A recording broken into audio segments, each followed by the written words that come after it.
ಈಗ ಕನ್ನಡ ಇಂಡಸ್ಟ್ರಿನಲ್ಲಿ ದರ್ಶನ್ ಹೆಸರು ಬೇರೆ ರೀತಿಯಾಗಿ ಕೇಳಿಬರ್ತಾ ಇದೆ. ಸೊ ನೀವು ಕೂಡ ಮೊನ್ನೆ ಮಾತಾಡುವಾಗ ಎಲ್ಲೋ ಒಂದು ಕಡೆಗೆ ಈ ಅಪ್ಪ ಫೋನ್ ಮಾಡೋದಾಗಿಂದ ಯಾರೋ ಒಬ್ಬ ಹಾರ್ಟ್ ಅಟ್ಯಾಕ್ ಆಯಿತು ನನ್ನ ಗೆಳೆಯಂದು ಅಂತ ಹೇಳಿಬಿಟ್ರಿ.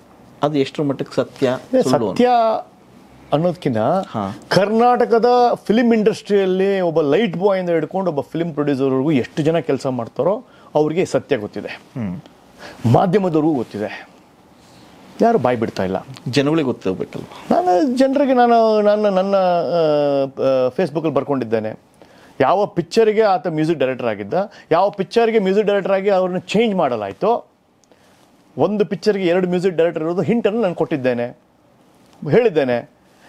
ಆ ವ್ಯಕ್ತಿನೇ ಮುಂದೆ ಬರೋಕ್ಕೆ ರೆಡಿ ಇಲ್ಲದೆ ಇದ್ದಾಗ, ಹಾರ್ಟ್ ಅಟ್ಯಾಕ್ ಆಗಿರೋ ವ್ಯಕ್ತಿ, ತುಂಬ ಸಂಭಾಯಿತ ವ್ಯಕ್ತಿ, ಜೆಂಟಲ್ಮೆನ್ನು, ನಾವು ಮಾಡಿ ಯಾಕೆ ನಾವು ಅವರ ವೈಯಕ್ತಿಕ ನಾವು ಗೋಪುರ ಕಟ್ಟಬೇಕು?